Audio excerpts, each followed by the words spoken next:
Today we are going to be ranking the top 10 wingers in the world right now, and this was a very, very difficult list to make. There is a huge amount of world-class and incredibly talented wingers in the modern game, and I feel like it's the position that most people enjoy watching, you know, somebody who can take the ball, beat their man one-on-one, burn them for pace, and then put in a good finish. It's what the game is all about. And going through this list, there are some absolute ballers. Let me know in the comments what you guys think, because I think there's going to be a lot of disagreement here, depending on also the preference of what sort of wingers you like. And I feel like every winger here is also going to be judged differently based on their role to their team. And I think every player has their own role in making their team win. And for different wingers playing for different teams, it comes in different ways. So let's start with number 10, Michael Olise. Now, this man, I was actually debating him it being in this list because I don't actually consider him like much of a winger, to be honest, but he has played there. He played there for Palace last season on the right, and he's playing there for Bayern. But when I think of Olise, I think more of as an attacking midfielder, right? I compare him more to Eze and stuff in what they did, and obviously at Palace they were really successful together. And I just think that this man's skill set is perfect for that position. But on the right, he's absolutely fantastic. And even though he isn't your natural sort of winger, he's in this list because he's just absolutely spectacular. And his start at Bayern has been crazy, right?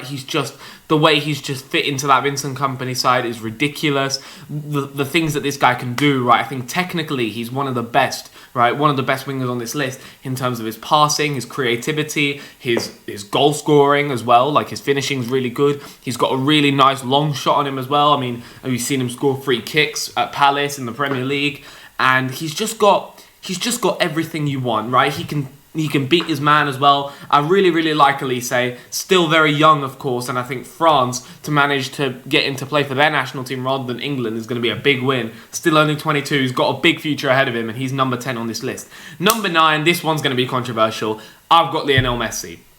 Messi is still at the very top of his game. Like, I don't care what anybody says, MLS, Inter Miami, whatever, Farmers League. The man for Argentina is absolutely ridiculous. And I think that international form often gets, overlooked these days. I think that more people care about what people do at club level. But international football is incredibly important. And what Messi came back and did against Bolivia was absolutely ridiculous. At the Copa America, still one of Argentina's key players, if not their most important player. And he's still capable of doing it. And I think if you put him into a European team now, I still think he could deliver. I still think he has that in him. And we've seen it. Right? I don't watch MLS, right? But I do watch CONMEBOL, and I think this guy is crucial for that Argentina side, and he's still up there. I've got him 9th place. I didn't want to go higher than that, but I still think he has to be on this list for what he can do. Just that talent, that technique never goes away. Number 8, this one is also a really tough one. I've gone with Rafael Leao. Leao's an interesting one because he was the best player on a Serie A winning team, right? So that obviously counts for something. His performances for AC Milan over the past couple of seasons have been really, really good. I think as a one-on-one dribbler, he's spectacular, one of the best on this list, right? He will just constantly look his fullback in the eyes and beat him, right? Take him on, try and get past him, try and get the finish in. He's absolutely rapid, so in behind, spectacular. At the Euros, wasn't the greatest, right? That was something that I thought he could have had a better tournament there, but I didn't think Portugal got it ticking really during the Euros. I don't think they were that great, and Leao was just another part of that. But I feel like whenever I watch him, you can never say he has a quiet game. Sometimes he has a frustrating game or an unsuccessful game, but you can never say Leao is quiet. He's always trying to do things, always showing up, always wanting to take his man on time and time again. And I think that's a really underrated skill, so that I've got him in 8th place. I think that wingers are now often judged on their output rather than how much hell can you give your fullback, and Leao is brilliant at that. Number 7, I've gone with Rodrigo. Rodrigo is a tough one because I feel like at Real Madrid, he's in a difficult position because I think his best position is off the left, cutting in on his right foot. But you've got Vinicius Jr. there and you've got Mbappe there, and all three of them basically want to play on the left. So Madrid have a tough situation. So Rodrigo's playing on the right, but I think he's playing well. And I think there were times last season when we were even saying that Rodrigo was Real Madrid's best player, right? He went through a patch of form that was just absolutely ridiculous. I feel like technically in combination, with his fullback, with his midfielder, I feel like he's just got that something about him, right? He isn't as erratic and as like crazy and fast and always taking his man on as Vinicius, but I think he's incredibly technical, right? Incredibly technical, but he has got that element in his game as well. His finishing, his goal scoring was good. I mean, in the Dortmund game last night, that one chance in the first half where he kind of chests it down and volleys it into the crossbar, very unlucky not to score, and then it falls to Bellingham, also unlucky not to score. Rodrigo, he has some really good runs in behind. We think about those moments against Man City. He scored against Man City last year as well. The only thing that I'm really missing from Rodrigo is the performances for Brazil, because I just don't think he's ever been anywhere near it for Brazil. But I think if this guy got to play on his favoured position on the left, maybe for a club like Arsenal who need a left winger, I think he'd be absolutely brilliant, and that's why I have him at 7th. I think he's a really, really good talent. Still very young as well.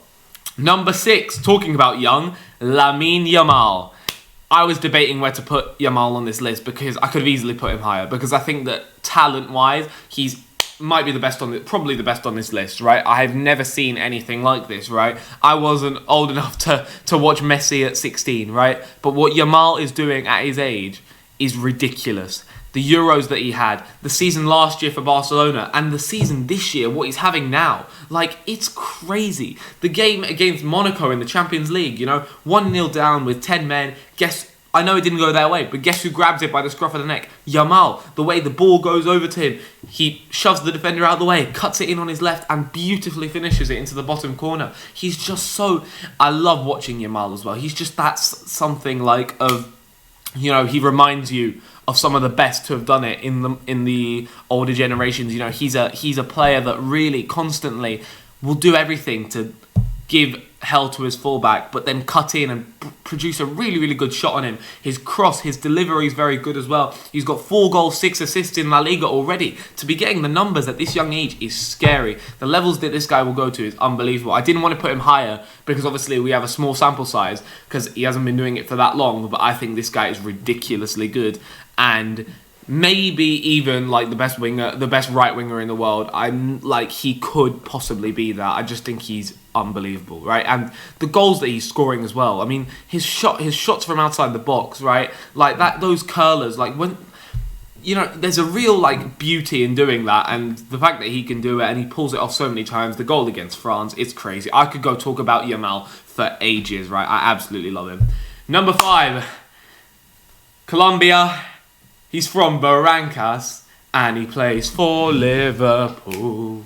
Luis Diaz is number 5 on this list. I think that Luis Diaz is magnificent, right? He is another one. He might be the second best one-on-one dribbler on this list behind a man we're going to talk about later. I just think that Luis Diaz, the amount of times he has destroyed players is crazy. Last season at Anfield, Kyle Walker got taught a lesson by this Colombian wizard, right? Kyle Walker, supposedly the best defensive fullback we've ever seen, whatever. Luis Diaz absolutely destroyed him, and he does it all the time. His performances at international level for Colombia are unbelievable. The Copa America, Luis Diaz was influential to guiding that Colombia team to the final. He was unbelievable. And I just think that for Liverpool, I think he's always been underappreciated because he hasn't really got the numbers. But this season, he's adding that to his game as well, He's got the numbers. A brace against United, right? That was really, really good. And I just think that it's only now that people are starting to realise quite how much of a player this guy is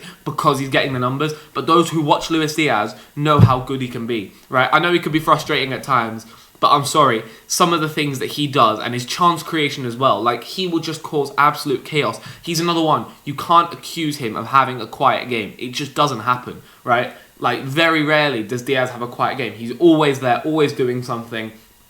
And I just absolutely love him, to be honest. So I've got him 5th. Number 4, Arsenal's star boy, Bukayo Saka. The man has been doing it for ages at Arsenal, being the main man for that team from a very young age. And I think that goes under the radar. I don't think people give Saka enough credit. I think that what he can do, I feel like his chance creation, right? His delivery, his cross, his just, creating opportunities for players in his team. 7 assists in the Premier League this season. It's just unbelievable. His performances for England as well. Just someone who does it, right?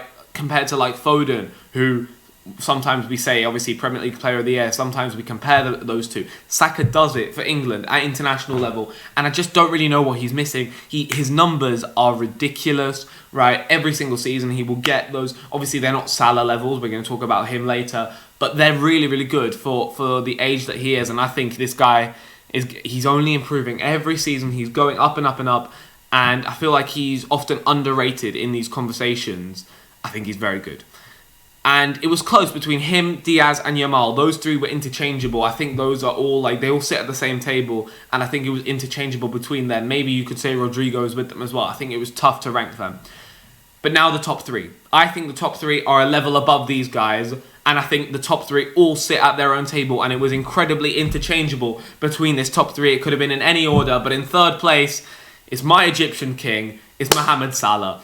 Because Mo Salah is, like, the definition of consistency, of goal scoring, of chance creation, of like rapid taking your man on. He is the complete winger, right? In 2024, Mohamed Salah is the complete winger. The pass to Curtis Jones at the weekend was just out of this world. The fact that he even has the vision to think about that, that's Kevin De Bruyne-esque, and he's adding that to his game, as well as the goals that he's always been getting. The most productive winger in Premier League history, and I think the best winger in Premier League history. Just like, so, and I feel like now it's starting to get into people's heads that he's just a numbers merchant, right? He's just a goal scorer, that's all he is.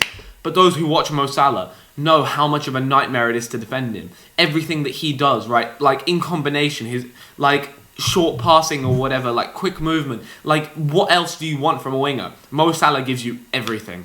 Absolutely everything. And I think he was very close to being number 2 and even number 1 on this list. But I've just got him at number 3. And just because I feel like the other guys that I have above him, in terms of, I just think they're better players, right? I just think they're better players, but it's very, very close. I do think they're better players. I don't think there's much in it. I think that Salah definitely gets better numbers than them, but I think just by like a toenail, those two are better than him. And number 2, this was tough. This was really, really tough, but I've gone with the man who's probably going to win the Ballon d'Or this year, who had an absolute masterclass, scoring a hat-trick last night, and I was considering putting him number 1 just based off that hat-trick alone, but I'm going to stick to my guns, and I'm going to say that Kylian Mbappe will be number 1 and Vinicius Jr. number 2. Now, let's start with Vinny, right? Number 2 on this list. Probably the Ballon d'Or winner, probably the best player in the world right now. So you say, oh, probably the best player in the world, but why is he not the best winger in the world? To be honest, this is tough, but I just have a personal bias towards Mbappe. I think he's so good, and I think that what he's been doing for the past, I feel like I've been disappointed with Mbappe for the past year because of the talent that I know he can reach and how good he actually is. The last year has sort of disappointed me, but I think he's yet to find his feet at Real Madrid. I don't think we can judge him yet, and also he's not playing in his favoured position. Mbappe is a winger. I don't think he is suited to play in that number 9 position. He could evolve into that, but as of right now, I'm not convinced in Mbappe being able to play the number 9. Vinicius Jr. is he's an entertainer, right? He is a traditional Brazilian entertainer, but he gets numbers like crazy. He scored in 2 Champions League finals, won 2 Champions Leagues. Like some of the when he's cutting in on his right foot with the pace that he has, it's just sometimes you look at it like he's unstoppable. How do you even stop Vinicius Jr.? He's another one. You can't accuse him of having a quiet game. 1-on-1, taking on his man, ridiculous. The best on this list. I just think that I've gone with Mbappe there. A key difference between them two is performances at international level. Kylian Mbappe at 2 consecutive World Cups was probably a top 3, top 5 player at the tournament, and at the second one, maybe even the best player at the tournament. I think he is ridiculous. Like what he did for France at those 2 World Cups, what he did for PSG in some Champions League runs, that performance in 2022 against Real Madrid, crazy. And like Vinicius Jr. is yet to do it at international level, right? Which is strange to me because he's the sort of player I think would be good at international level, but he's just never turned up for Brazil. And I think it's really, really close. Maybe if you ask me next week, I'll tell you Vinicius is better. I think this one could go either way, but I have a personal bias towards Kylian Mbappe, so I'm going to put him number 1. But if you think Vinicius, I will 100% agree with you. it's a really close one. Even Salah has a chance of being in this conversation just because of the productivity and how consistent he is and how much of a big game player he is in terms of when he comes up against a Big Six team, it's always him. Thank you very much for watching till the end. Let me know your thoughts in the comments below and I'll see you guys soon.